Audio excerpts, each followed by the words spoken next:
notes are to be laid on the neck. That means you're playing bass intelligently and learning the information.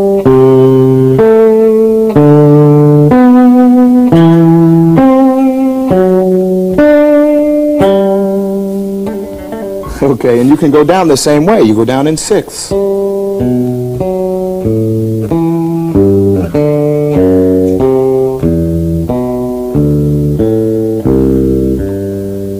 And that's pretty. Yeah. Now so far we've done the scale like in intervals. Now the last one is major sevenths, or sevenths I should say, just sevenths.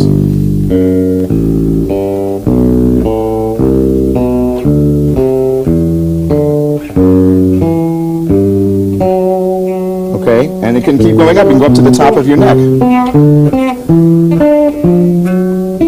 I meant that. Okay, so, and then I make mistakes now.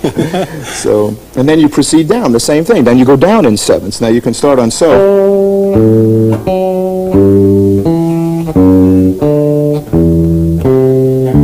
And you notice I'm doing all kinds of different fingerings. Yeah.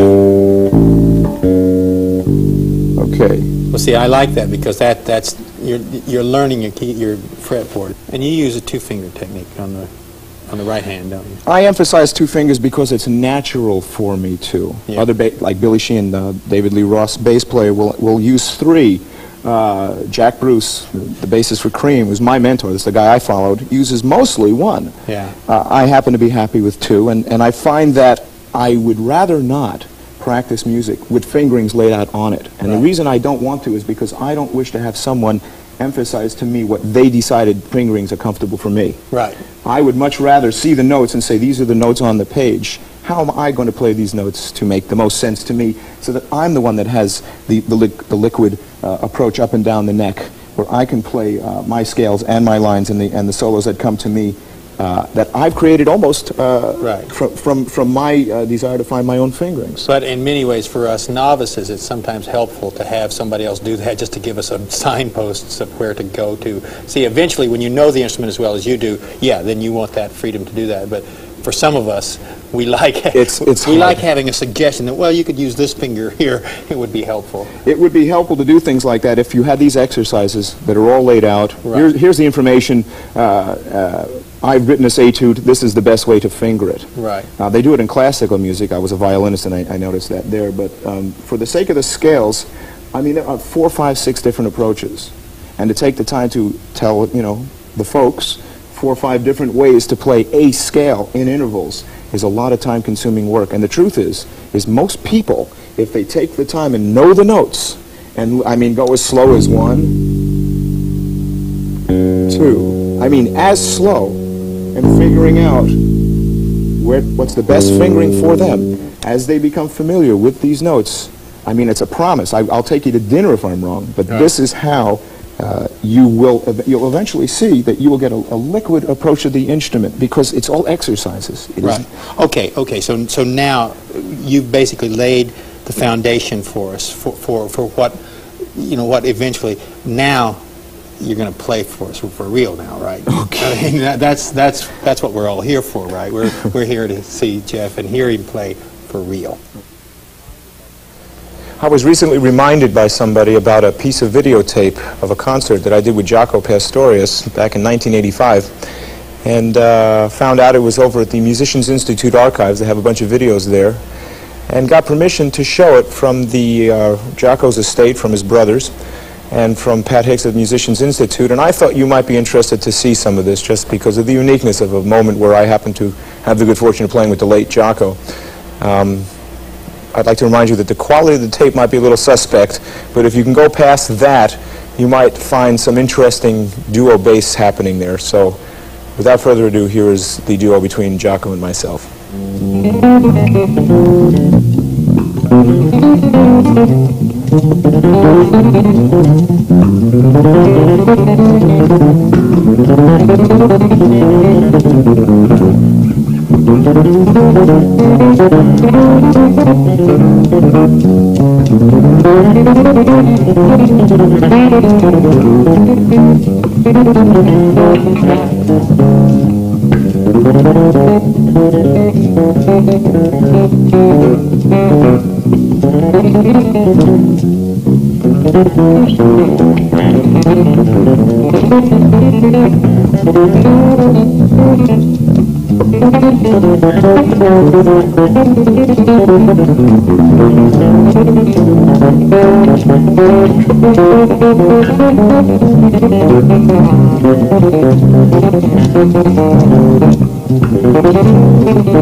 Soloing has become such an alluring thing for bass players in the 80s.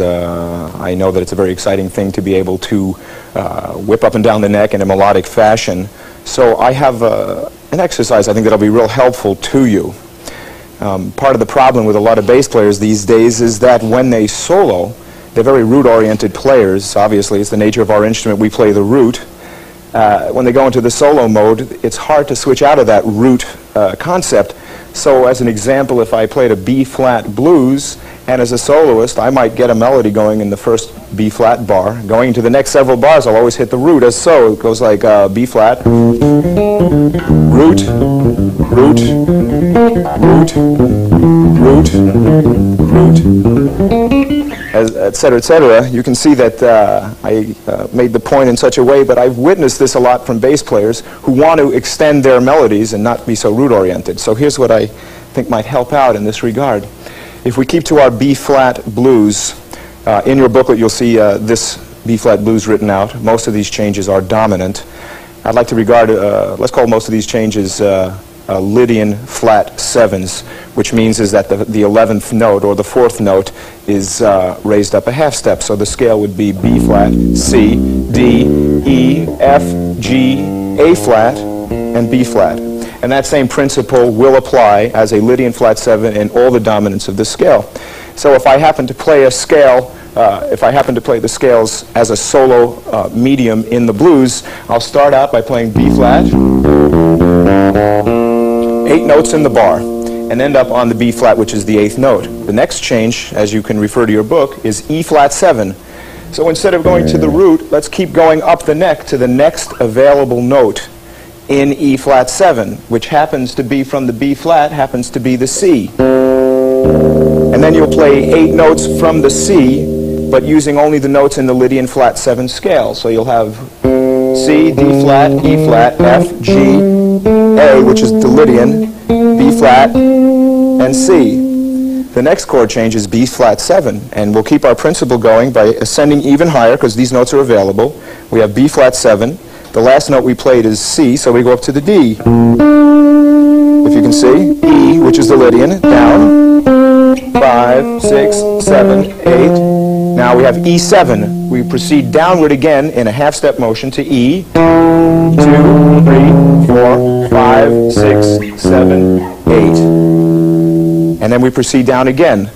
We'll use this bar as our last example in this because I think you can follow the point. We go to E flat 7 and start on E flat, 2, 3, 4, which is Lydian.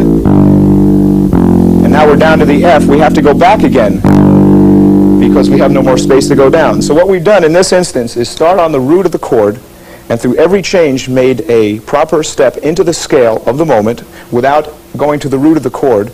We ascended all the way to the top of the neck, and we ascended all the way to the bottom of the neck. And if we play the whole blues in this fashion, with the scales that are written in the book, I think the E diminished scale in this version is also going to be in your book.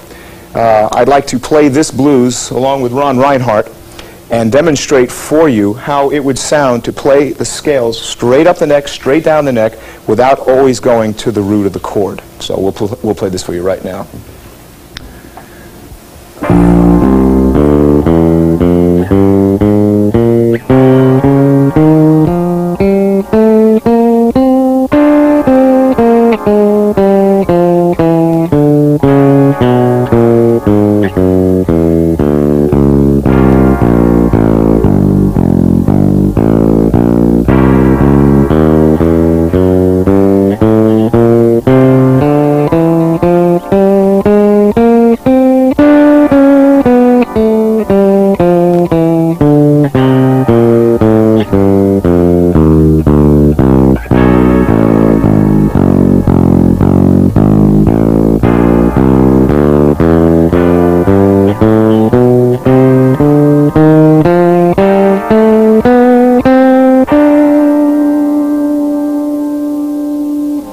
This kind of approach obviously makes the lines a lot more lyrical and a lot more connected.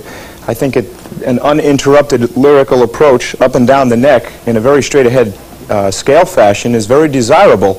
The neat thing about this exercise is that you don't have to always start on the root of the scale. You can start this whole episode that we had just played. In this example, I did start on the root of the blues, the B flat. You can start this on the C, which is part of the scale, or the D, or the E, etc. Well, any of the notes that are in the scale of the moment of the chord, that's the first chord of the tune. I've always felt that it really never mattered what instrument a musician played as long as the music in him came out. And in order for a musician to become adept at soloing, you should probably pay attention to the great soloists in music. And those great soloists are mostly non-bass players. So in order to transcribe the solos of a Cannonball Adderley, a saxophone player, or a Bill Evans, a pianist, you should buy these records and pay attention to the solos of these tunes. And if you have a hard time finding these records, find a good jazz pianist in your town or somebody who knows where to locate these albums and pay attention to them, because they are loaded with melodic fact, the fact that bass players generally do not have on their instrument. So in order to give you an introduction to transcription, in order for you to write out a solo, or at least learn by your ear a solo that is not a bass solo, I'd like to do a blues now with Ron. We're going to play a blues for 2 choruses. Ron will solo, and this is a solo that you will hopefully be able to transcribe onto your basses and learn to play in this fashion. So we're going to do a blues for you right now. 1, 2, 3, 4.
As per example, Ron and I playing together here a simple blues, I would recommend that you listen to Ron's solo and try to find the lines that he did and play it on bass if you don't happen to write music. And if you do, why don't you write it out? One good way to do this, believe it or not, is to take a cassette machine, stick it up by your TV, and tape his solo. And what you'll do is you'll hit the pause button as the tape goes by in order for you to hear certain select groups and notes.